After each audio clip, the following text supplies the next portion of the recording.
The unexplained and paranormal world is seemingly all around us. No matter how many times you reassure yourself after checking the entire house with your AK-47 with the bazooka attachment on it, and after yelling around the house that you are ready to pack out whatever demon lies around the corner with the blammy pack, you still somehow feel just a little creeped out and think that something's watching you.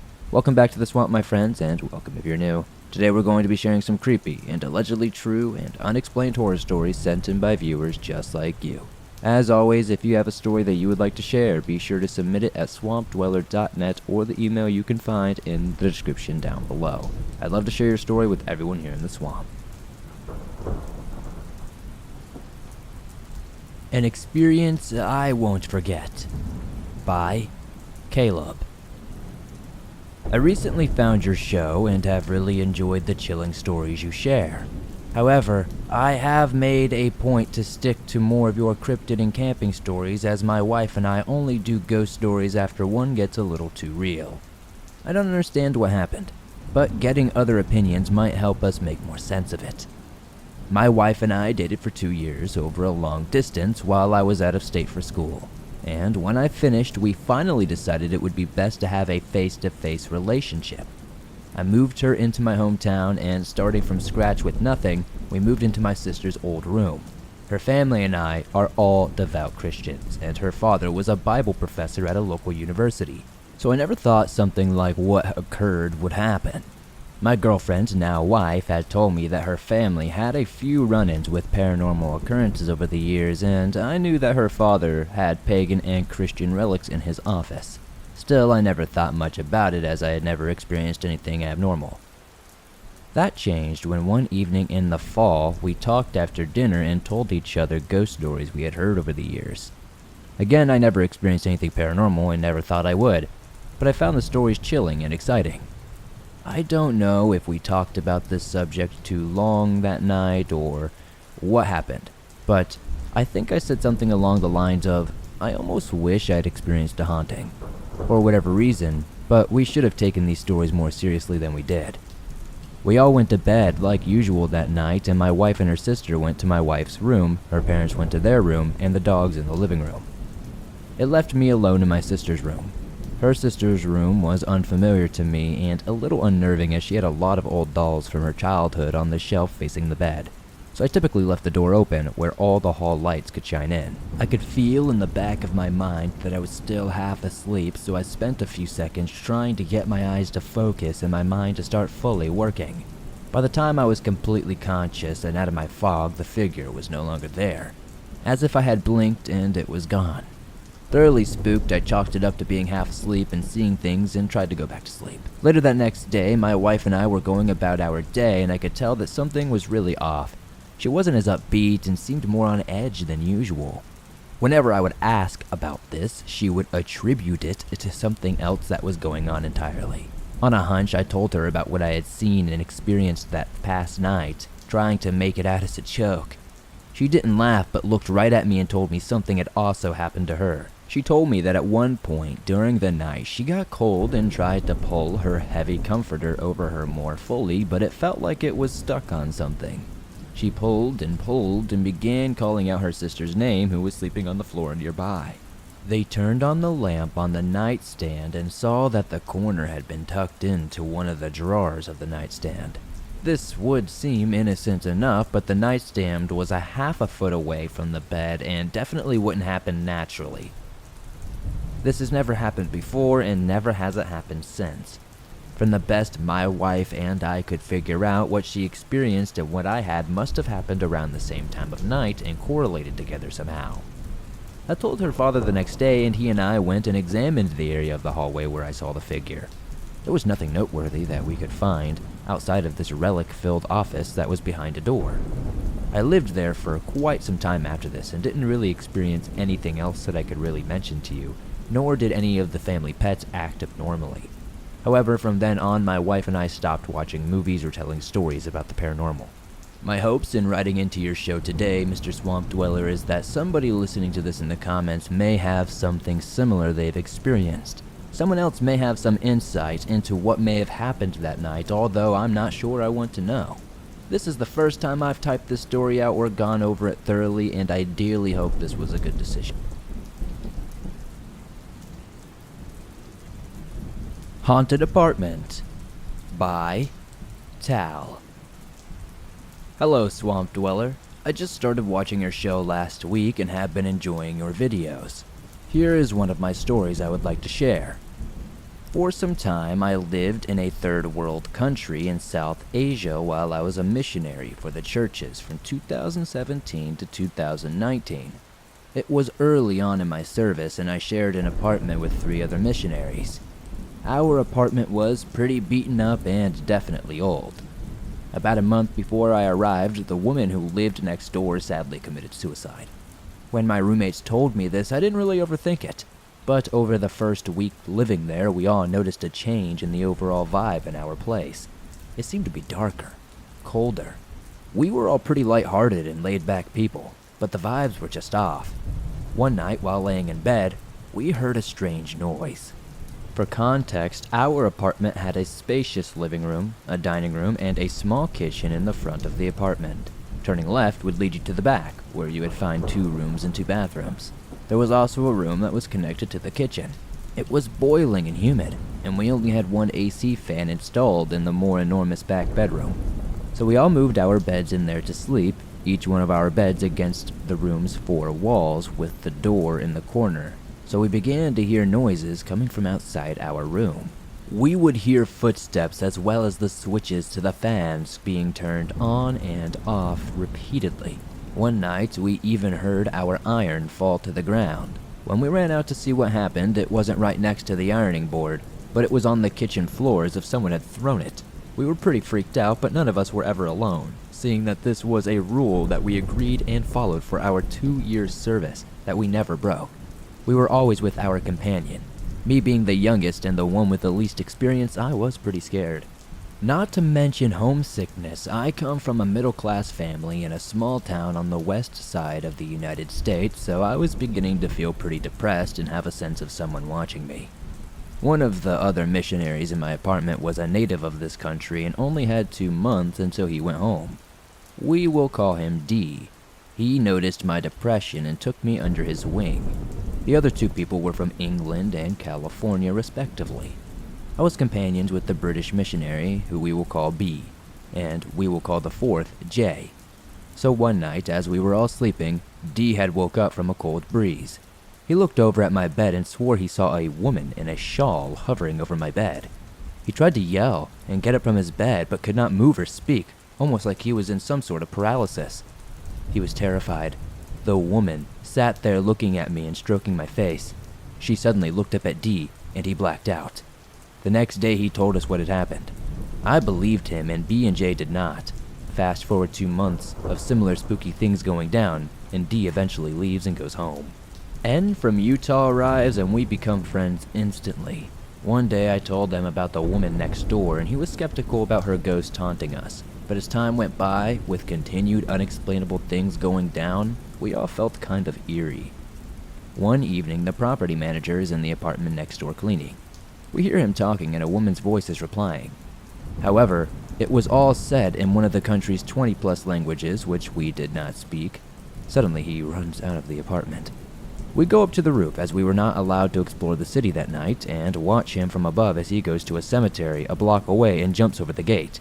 He begins digging things up and running around the cemetery like a madman, screaming. We had no idea what to do and eventually just went inside, occasionally hearing him and others yelling. This man then left and we never, ever saw him again.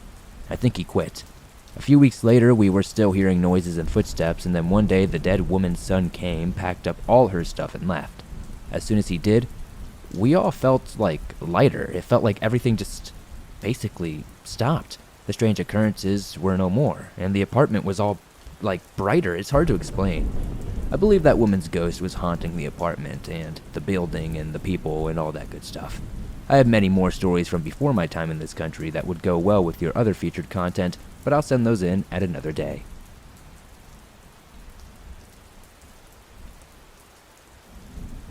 Always be aware and alert.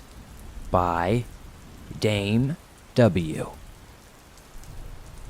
Hey everyone, I am 19 years old and I live in the very southeast area of Washington State near the Blue Mountain Range. The story took place in a valley I used to live in and live less than 45 minutes away from it to this very day. This story took place when I was around 12, and it's not the most intense story, but trust me, it still leaves me terrified to this day, and I swear, I can still see this thing every once in a while at the corner of my eye. Anyways, I have been listening to Swamp Dweller stories for quite some time when it made me feel the same dread as I did that day when coming across this thing. I had been walking home in a very well-lit and populated area where I live. I walked down the final street before turning onto my family's private road. As I was walking, I was crossing the street that came off Main Street to my house, but then I felt dread that I had never felt before wash over me. So I stopped in the middle of the dark, but it was lit by a streetlight when I started making a complete 360 of my surroundings. That's when my gaze came upon the dark side of the street that I was standing at the top of. At first I stood there scared and sweating bullets, looking for anything to explain how I felt, but there was nothing to attribute it to. So even through my dread and paranoia, I took about 10 steps toward the pure darkness. Just then every feeling became 10 times worse. I stopped and I was just waiting for anything to happen, anything to show itself. But eventually I saw something in the orchard next to me, just a bit ahead. It was on all fours. It was utterly dark, like it was made of shadows, standing about 3 to 4 feet. Then, as soon as I saw it, I felt like it looked towards me with no facial features. Just pure darkness. I was petrified. I can't even explain the feeling that it made me feel. It turned to the road, bolting so fast that it was unreal. When it ran to the road, I got a more detailed look at this thing. Being more scared than ever, nothing, even my terrible experience, made me feel as fearful as I was when I saw the figure so clearly.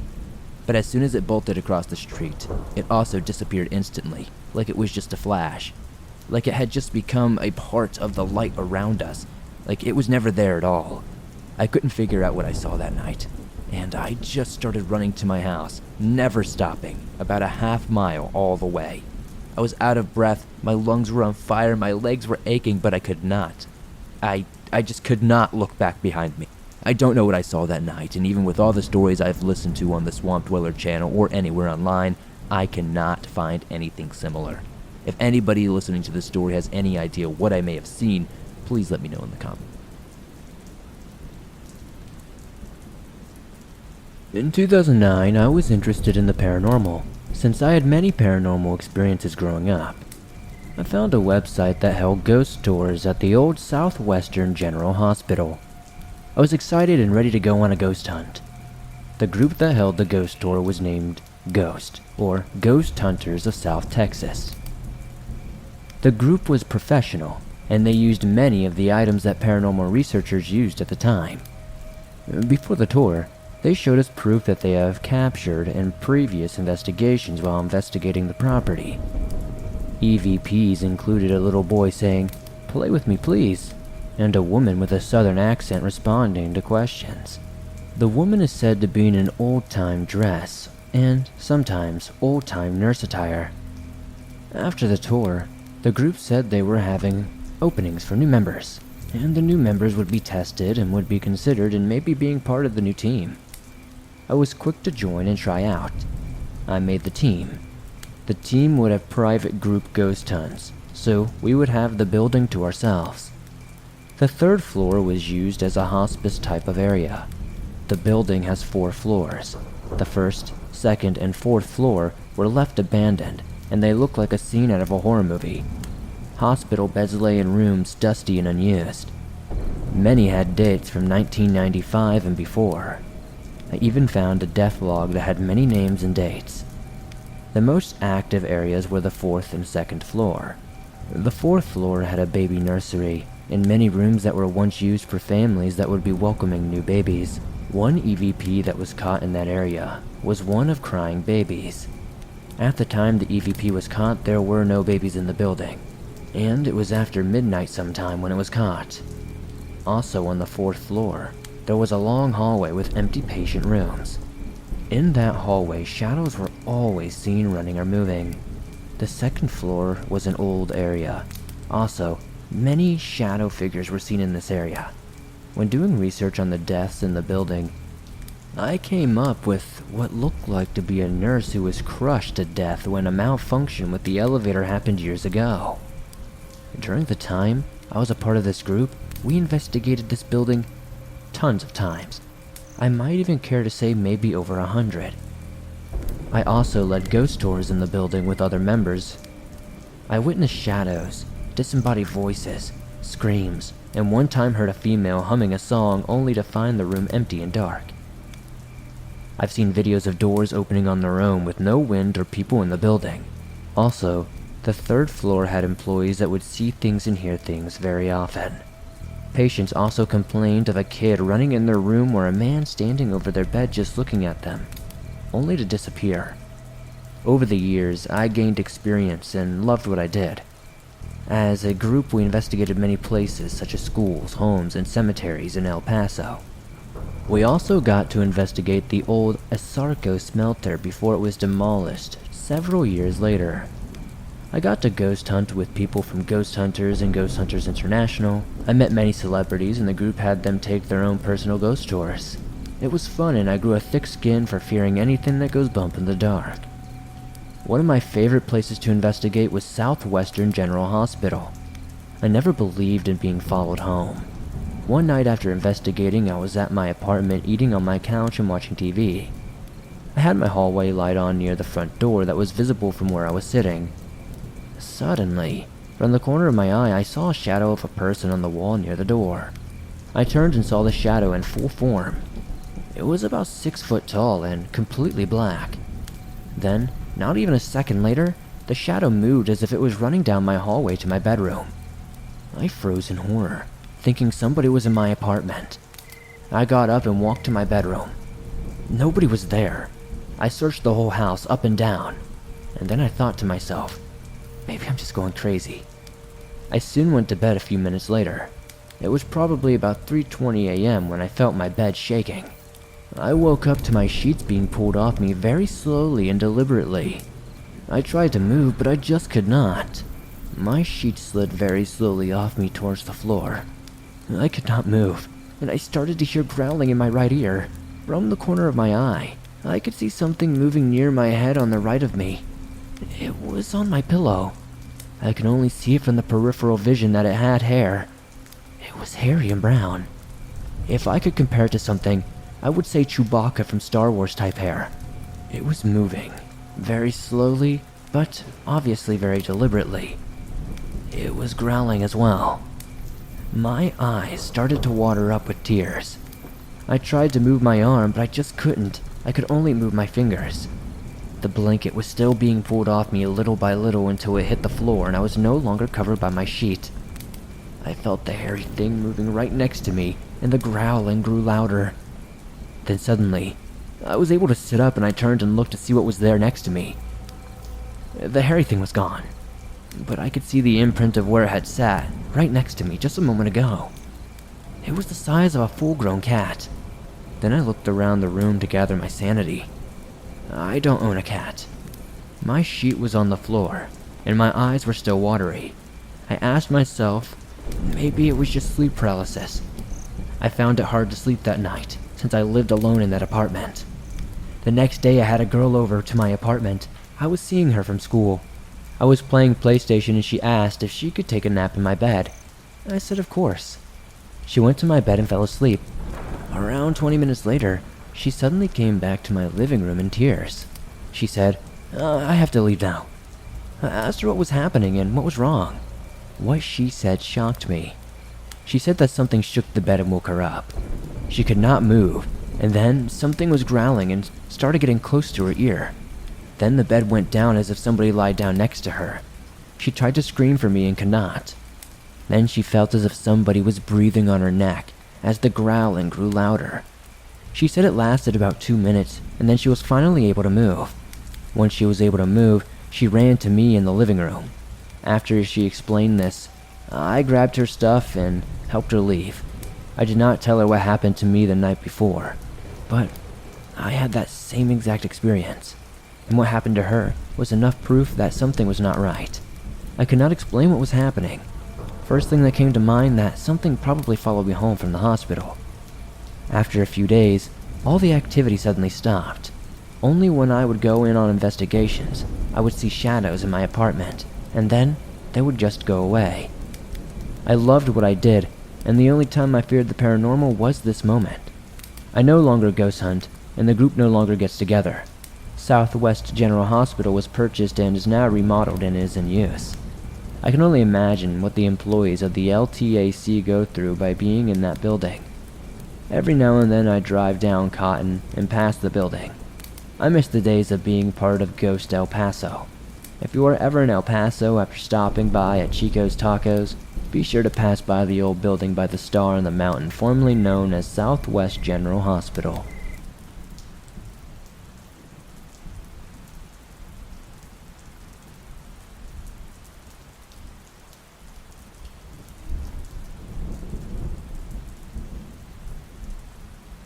To start this story, we need to jump back to 2013. My husband and I were separated, and I would often pull away from everyone in my life. All in all, I was extremely lonely and dealing with a lot. My therapist recommended meeting new people through meetup groups, so I gave it a shot. I joined a paranormal meetup group and attended my one and only ghost hunt. Overall, it was kind of silly, but the inn that hosted the event is historically beautiful. The place also has a tragic backstory of an unsolved murder of 2 teenage girls in the 1970s. I was traumatized at this point in my life, so a lot of the details are blurry. But basically, we split into small groups and explored the small property. We then conducted Ouija board sessions. I was surprised when we experienced activity. You are probably thinking that it was all a setup. I would have too, but the activity was directed at me. The first thing that happened was through the EVPs. A childhood nickname that I have not used in many decades was said. Then, another name was repeated multiple times through the EVP and through the Ouija board. And finally, my name was spelled when asked who they are talking to. The other name was common, and it meant nothing to me at the time. The next morning, I learned the suicide of one of my cousins. I'd grown up with this cousin, and we had been extremely close through childhood. Living on opposite sides of the country, though, we had not seen each other in such a long time. She had taken her life while I was on my hunt. The name that played on repeat was her father's. He had passed when we were children. I feel like my uncle was reaching out, using childhood nicknames to warn me of the death of my cousin.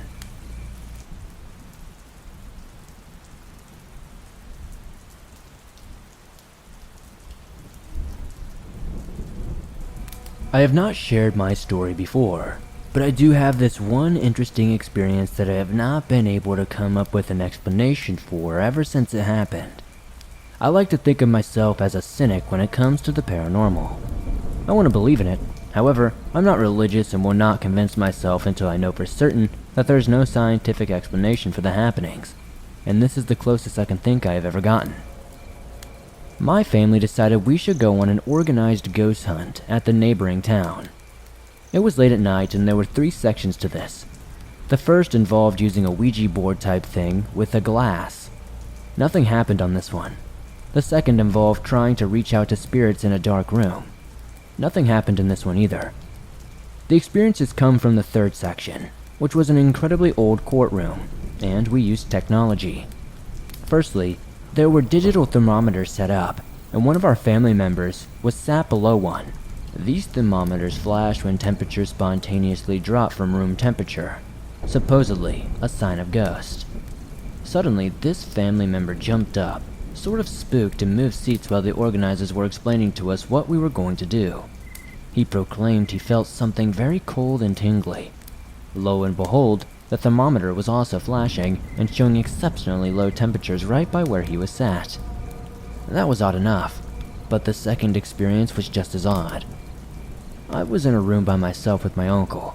I had an EMF meter that lit up in the presence of an electromagnetic field. I do not know how these devices work, but I do know that they do. However, I do not know how legitimate the specific one I was holding was. I have my own at home, and it does react to real electrical sources such as my PC and plug outlets, etc. The other device I was using was something called the Spirit Box, which was supposed to detect words ghosts were saying and read them out. This device did not convince me at all, and I'm still not fully convinced by it, but it certainly was curious. I also was asking questions, and the EMF meter was flashing in accordance with these questions. It seemed to work, but there was no telling whether it was legitimate or not. However, I wanted to push the boundaries of yes and no questions, to see how realistic it actually was. If a ghost was real, surely it can answer any binary question if I gave it 2 options, and the corresponding number of flashes on the EMF meter for the answers, not just a yes or no. So I did. I asked aloud, "Are you a man or a woman?" Flash 1 for man, flash twice for woman. At the time, I was not convinced this would work as I was skeptical. However, the EMF meter flashed twice. And then, within 5 seconds of that, the spirit box displayed and read out the word female. 2 completely independent devices simultaneously confirmed the answer I supposedly got. That was a big deal for me, and still is to this day. I cannot figure out an explanation for that, and the 2 devices remained consistent for the entire session. I truly hope for the existence of something beyond life, and I hope this was my first glimpse at some actual proof for myself.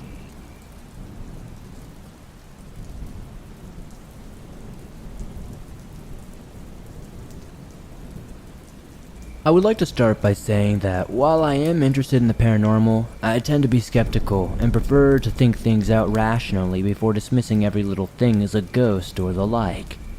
This experience, however, has no logical explanation I can think of. I am new here, and as well, I apologize in advance if I'm not doing this correctly. So, let's get into this. I was 17 and it was mid-October, nearing Halloween.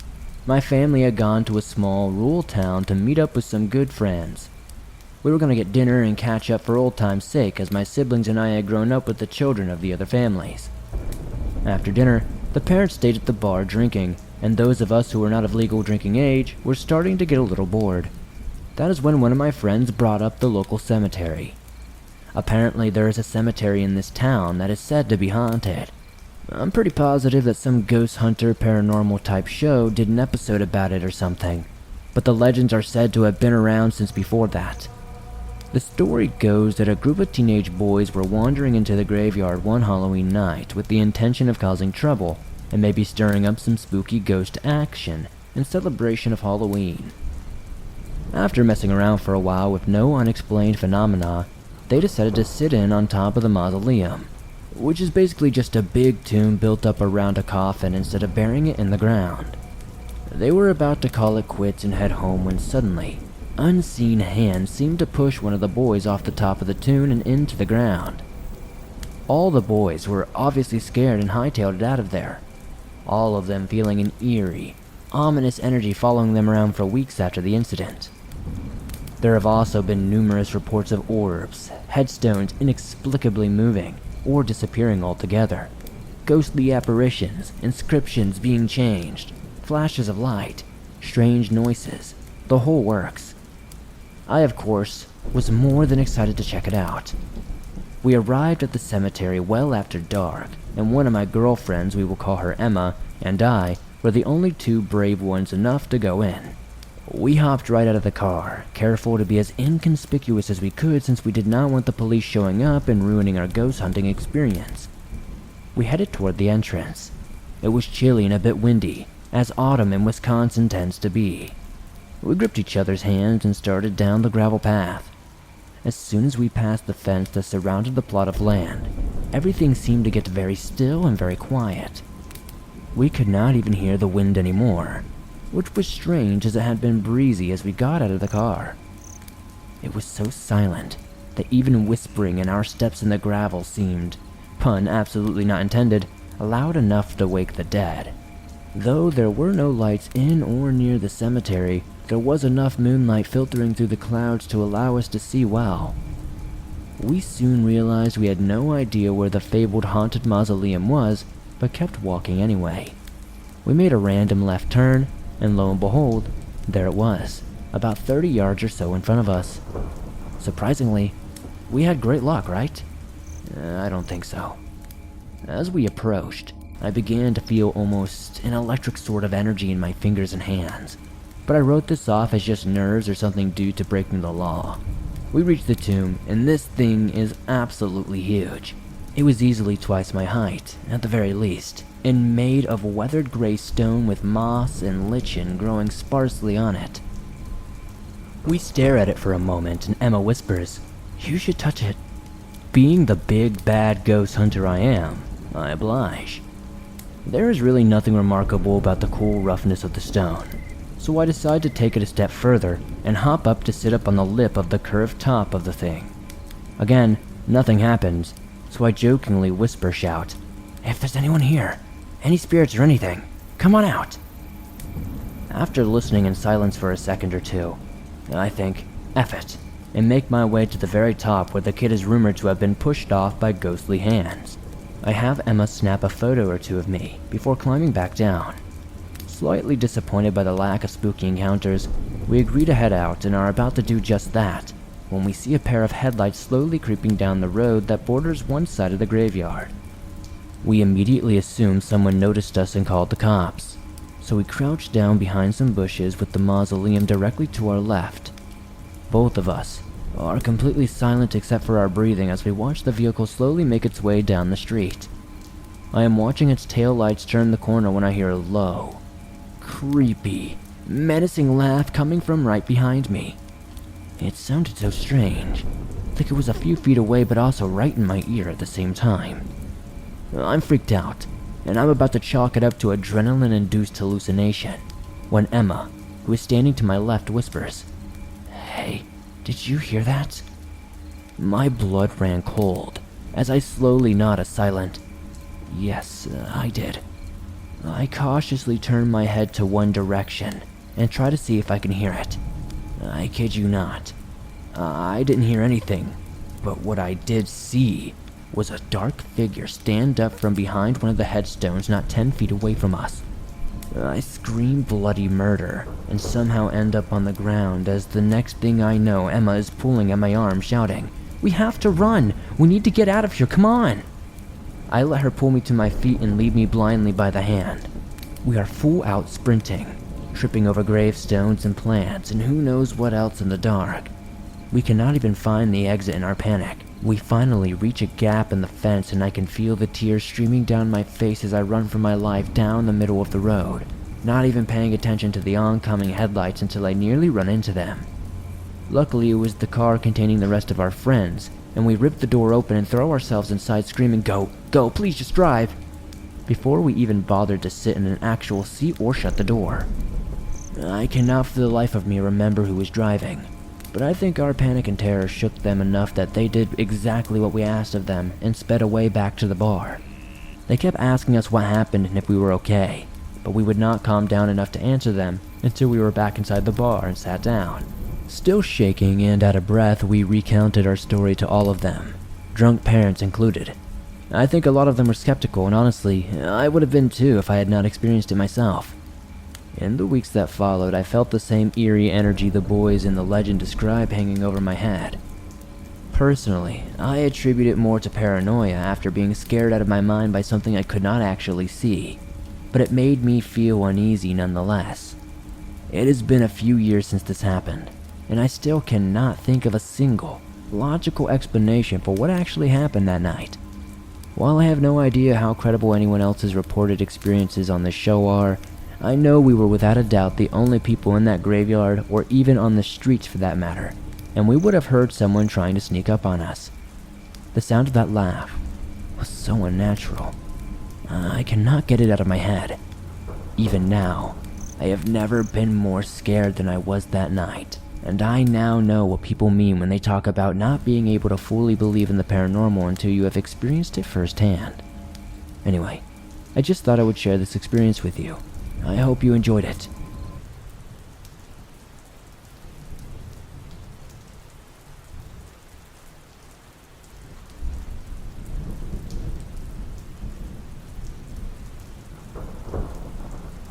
I have been a paranormal investigator since 2005. I started this because I've always been fascinated by the paranormal, not because I've had many experiences that I can remember. So, I was a bit skeptical of most people claiming to have ghostly encounters, although I do have an incredibly open mind. When I first started out, I took some classes on learning what to do. At the end of the series of classes, our instructor, a man named Neil McNeil, took us to an amazing town called Port Gamble, Washington. The last day of the class, we got to investigate an abandoned mansion called the Walker Ames house. This house is beautiful, but it has not been lived in for decades. The town keeps it up as much as they can for special events, etc., but it is not up to code to have anyone live in it permanently. Neil told us the history of the house and the ghost stories. In my mind, I was thinking this was just going to be a fun night exploring an old historic lumber mill home. I did not think that it would change my life forever. As I said, at the time I am a full skeptic. My mind cannot easily be changed or fooled by people. I must see things for myself. There were 6 of us in the house that night. Neil split us up into 2 groups. One group went down to the basement and we stayed on the 2nd floor. He had just warned us to stay out of this little hallway by the attic door. It was between the bathroom and the landing, because he was feeling a strong presence there of something evil.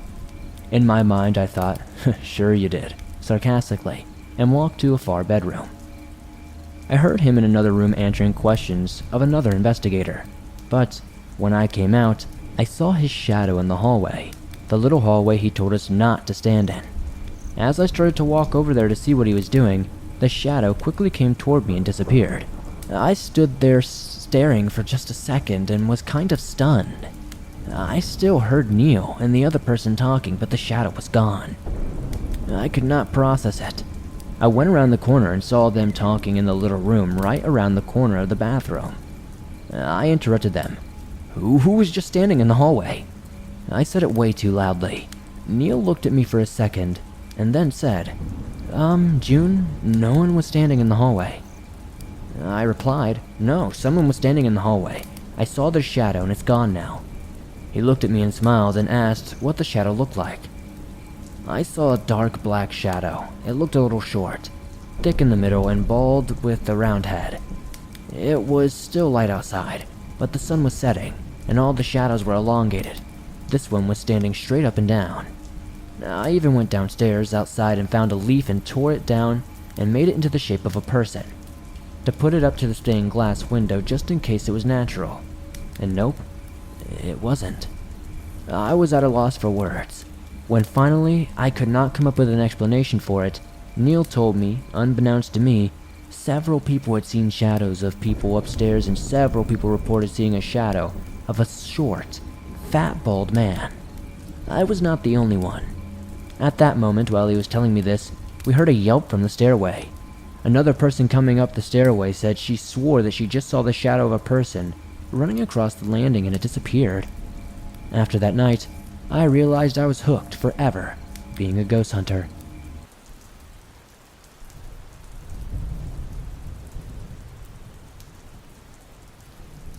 Man, these stories were definitely scary and will have me looking over my shoulder tonight while I'm walking down my dark hallway.